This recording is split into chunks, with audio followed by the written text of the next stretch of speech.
Hello दोस्तों, कैसे हो सारे के सारे। आई होप बहुत अच्छे होंगे, मस्त होंगे और अपनी जो बोर्ड की प्रिपरेशन है वो कर रहे होंगे 10th क्लास की। जैसा कि दोस्तों आप देख सकते हैं कि आज हम पढ़ेंगे विलोपन विधि। और विलोपन विधि को देखो इस प्रकार समझेंगे कि जैसा कि देखो दोस्तों, कोई गेम होता है जैसे कि कबड्डी हो गया चाहे क्रिकेट हो गया। तो उसमें से देखो, जब भी कोई आउट होता है तो वो प्लेयर गेम से बाहर निकल जाता है। जैसे ही आउट होता है वो गेम से बाहर निकल जाता है, जैसे ही आउट होता है वो गेम से बाहर निकल जाता है। उसी प्रकार जब हम विलोपन विधि को पढ़ेंगे तो चर होते हैं उसमें एक्स और वाई। तो उस चर को हम किसी एक चर को एलिमिनेट कर सकते हैं। जैसा कि दोस्तों आप एग्जाम्पल से समझना, देखो मैं एक एग्जाम्पल करवाता हूँ क्या है। 3x - 5y - 4, 3x - 5y - 4 equal to 0।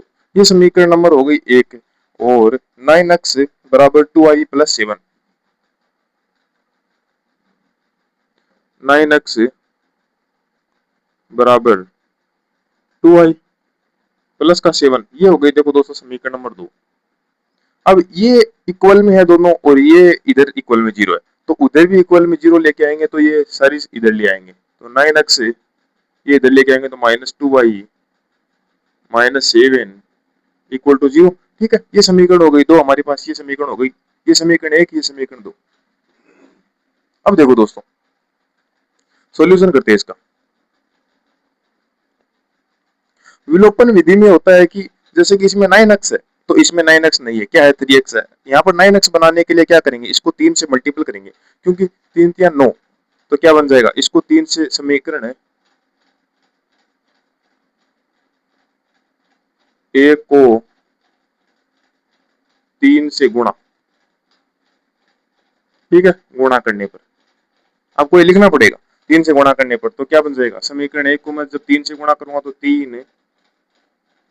3x - 5y - 4 equal to 3 को हम 0 से भी मल्टीपल कर देंगे क्योंकि आना तो 0 ही है।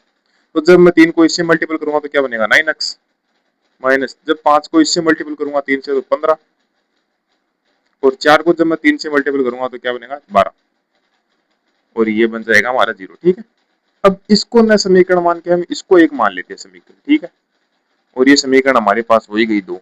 इसको सॉरी, इसको न मानकर हम इसको समीकरण 2 मान लेते हैं क्योंकि जब हम इसे इधर नेगेटिव में लाए तो हम समीकरण इसको मान लेते हैं 2। ठीक है, अब समीकरण एक, और समीकरण एक के नीचे में ये एक है, इसके नीचे मैं समीकरण 2 को रख देता हूँ तो क्या बनेगा 9x -2y - 7 इक्वल टू 0। ठीक है,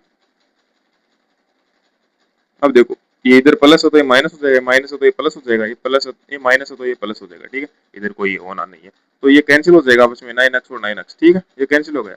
अब देखो माइनस का 15 और प्लस का 2 कितने होते हैं, माइनस का 13,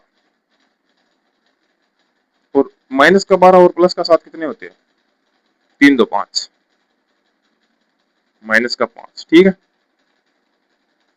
अब देखो 13y बराबर माइनस का 5, y बराबर -5/13। ठीक है,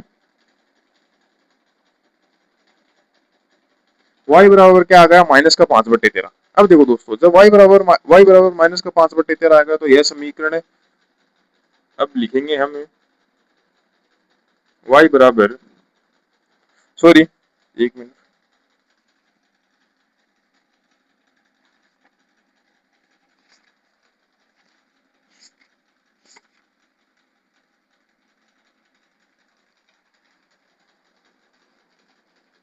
y बराबर -5/13 समीकरण 2 में, चाहे आप एक में रख लो चाहे दो में रख लो। अगर हम समीकरण 2 में रखेंगे y बराबर -5/13, तो जब हम यहाँ पर रखेंगे तो देखो 9x तो ऐसा कैसा माइनस का 5/13 इंटू 2, सॉरी 2 भी है यहाँ पर, 2 इंटू वाई का मान -5/13 ऐसा कैसा आ गया, और 2 मल्टीपल हो गया तो -7 इक्वल टू 0। ठीक है, 9x ऐसा कैसा, ये प्लस हो जाएगा, 5 को 2 से मल्टीपल करेंगे तो 10/13, -7 इक्वल टू 0। अब देखो 9x बराबर 7 उधर 7 जाएगा तो प्लस का और ये जाएगा तो माइनस का 10/13। ठीक है, अब 9x बराबर क्या करेंगे हम, इसका लघुत्तम लेंगे तेरा एलसीएम। ठीक है, तो 7×21 और 7×1 दोनों 91, 13×91 माइनस का 10 और x बराबर क्या बन जाएगा हमारे पास 81/13, 81/13, सॉरी 9x बराबर 81/13। तो x बराबर क्या बच जाएगा 81/13 और ये देखो गुणा में तो इधर आए के भाग में हो जाएगा /1/9। ठीक है, तो x बराबर क्या हो जाएगा, जब 9 को मैं 81 से काटूंगा तो क्या बनेगा 9। ठीक है, तो 9/13।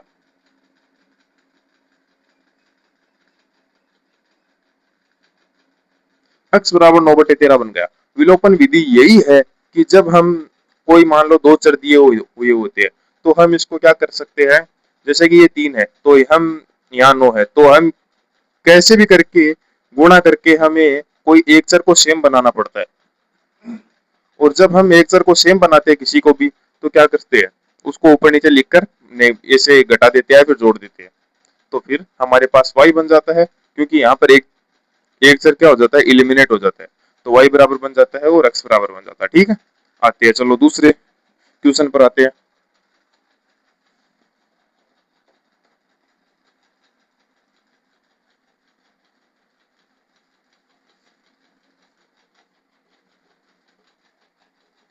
दोस्तों ये आपकी जो 10th क्लास की बुक है ना उसी के क्वेश्चन है।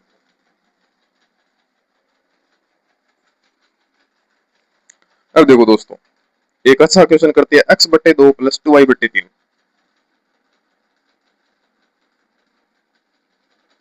x/2 + 2y/3। ठीक है, x/2 + 2y/3 बराबर -1 और यहां से करेंगे तो x - y/3 बराबर 3, समीकरण हो गई एक और x - y/3 बराबर 3, ये हमारे पास क्या हो गई समीकरण नंबर 2। अब देखो दोस्तों इसको हम किस प्रकार कर सकते हैं, पहले हमको क्या करना पड़ेगा, सॉल्यूशन देखो इस समीकरण को सीधी बना लो एकदम, इसका एलसीएम लूंगा 6 तो क्या आएगा 3x और यहाँ पर क्या आ जाएगा 4y, इधर क्या आएगा -1। ठीक है, तो 3x प्लस का 4y बराबर 6 को इधर मल्टीपल किया तो -6, ये हमारे पास आ गई समीकरण नंबर 1। वापिस इसको काट दो, इधर से करेंगे तो क्या बनेगा 3x माइनस का y, इधर देखो 3 एलसीएम लिया तो 3 को उधर उधर मल्टीपल कर दिया। ठीक है, बराबर 3, तो क्या बनेगा 3x माइनस का y बराबर 9, ये समीकरण आ गए हमारे पास 2, ये नहीं है 2। ठीक है, अब देखो दोस्तों 3x और 3x यहाँ पर बराबर है तो 3 मैं समीकरण 1 के नीचे समीकरण 2 रख लेता हूँ, फिर 3x माइनस का y बराबर 9। ठीक है, माइनस प्लस माइनस, ठीक है ये कैंसिल, ये कितना होगा 5y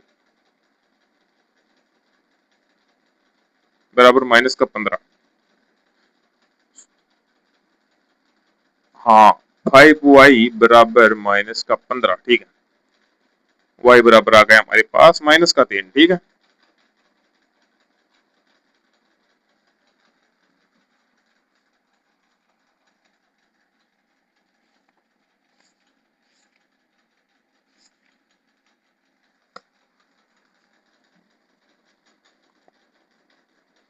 -3। ठीक है, और अब देखो y बराबर -3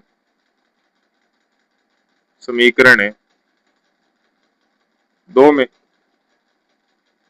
जब मैं y बराबर -3 समीकरण 2 में रखूंगा तो 3x ऐसा कैसा माइनस माइनस का 3 बराबर 9, तो 3x प्लस का 3 बराबर 9, 3x बराबर 9 -3 कर देंगे, 3x बराबर 6, x बराबर 6/3, x बराबर आ गया हमारे पास 2। अब देखो दोस्तों जब आपको कुछ संकोच होता है कि अगर ये गलत हो सकता है, आपको अगर संकोच होता है कि ये गलत हो सकता है तो आप इसको क्या कर सकते हो, चेक कर सकते हो।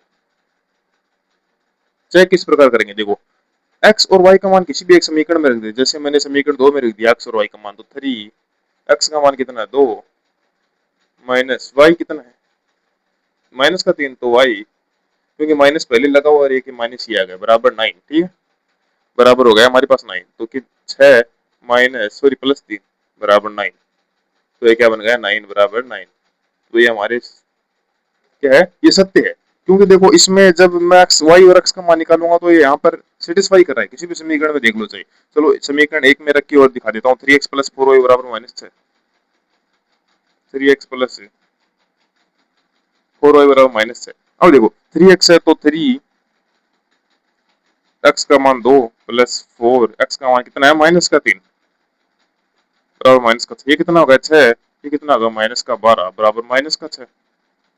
ये माइनस का है, ये माइनस का, देखो ये माइनस का 6, तो माइनस का 6 बराबर माइनस का 6। ये भी एकदम सही बैठ रहा है। ठीक है, तो दोस्तों ये इतना सही लेक्चर था। और अगर मैं आगे देखो ये विलोपन विधि हो गई हमारी, तो प्रतिस्थापन विधि और ग्राफ विधि भी पढ़ेंगे आगे। तो अगर आपको वो वीडियो देखना है तो चैनल को सब्सक्राइब कर दो और वीडियो को एक लाइक कर दो। धन्यवाद।